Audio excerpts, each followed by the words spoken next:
අද වැඩසටහන මෙහෙවන්නට මට සුවිශේෂිතයින් 3 දෙනෙක්ම එක්කාස් වෙලා ඉන්නවා. ඒ තමයි සයලි දුව, තිනෝෂි දුව සහ සෙත් පුතා. අපි ඉතින් ඔවුන්ට මෙත් සිතින් ආරාධනා කරමු මේ ගී අපිට හඳුන්වා දෙන්නට කියලා.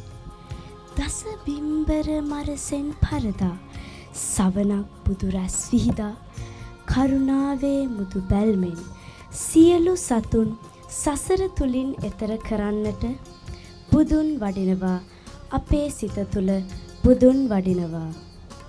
තරංගම ප්‍රේමදාසයන්ගේ පද සිත්තමකට වින්සන් ද ඇල්විස් විසින් ස්වර සකසා මේ ගීය ගැයුනේ සෝමතිලක ජයමහගේ සිත නිවන හඳින්.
හේමමාලී කුමරිය කෙස් කල්බේ සගවා හිසින් කෙන දන්ත කුමරු සමගින් එතරින් මෙතරට වැඩම කළ ශ්‍රී දන්ත ධාතුන් වහන්සේ ලක්දිවට තිලකය වූසේක.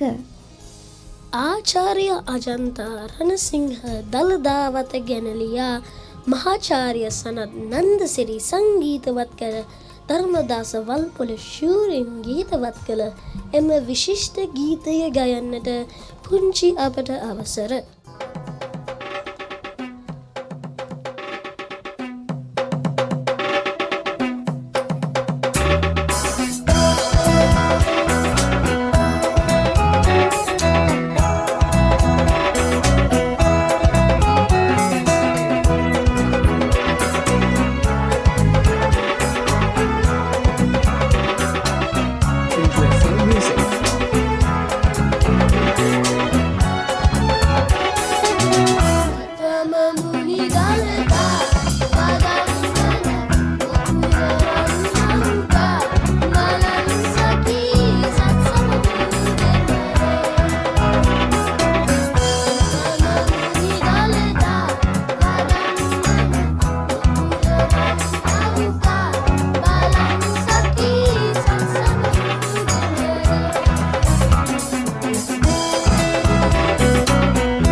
ලිව්වේ ප්‍රසන්න කුමාර දම්මලගේ. සංගීතය තුෂාර විජයවර්ධන. ගායනය මංගල ඩෙනිස්.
එදා බුදුන් දෙක නිවන් දකින්නට සිතා දෙව්රම් වෙහෙරට අපිත් යන්න එන්න ඇති.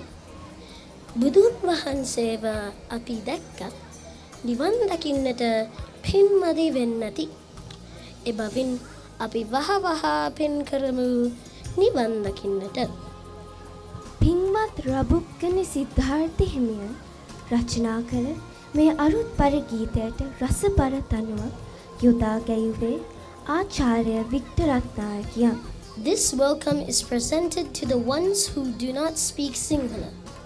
Welcome to the 2026 annual Vesak celebration. Today, Supreme Buddha had the three important stages of his life: birth, enlightenment, and death. These events occur today, and we will be celebrating these events by giving such offerings as lanterns, lights, and food. We all hope you have a great time today.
කිහිපකටත් වඩා බුදුගුණයෙන් සංවේදී වන්නේ සොබා දහමද.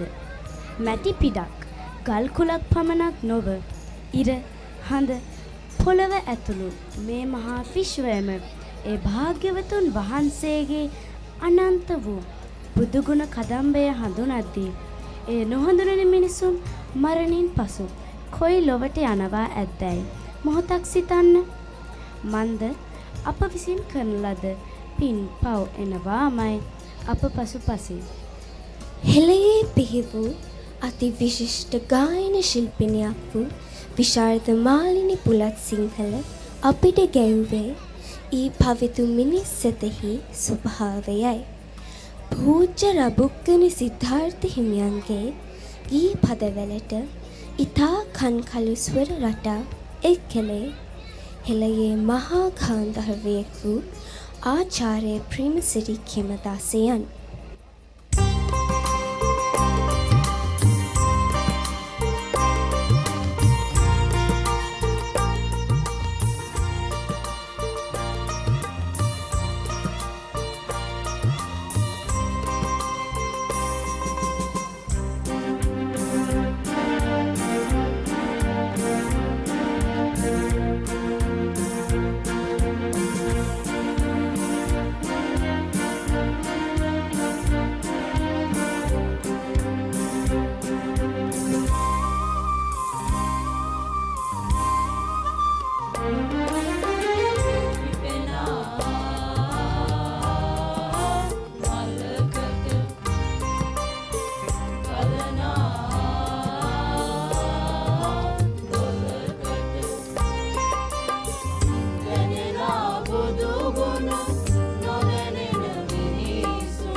ඒකම විශේෂයෙන්ම කියන්නට අවශ්‍යයි සායුලි දුව ඇයට තියෙනවා හොඳ හැකියාවක් සිංහල භාෂාව හසුරවන්නට.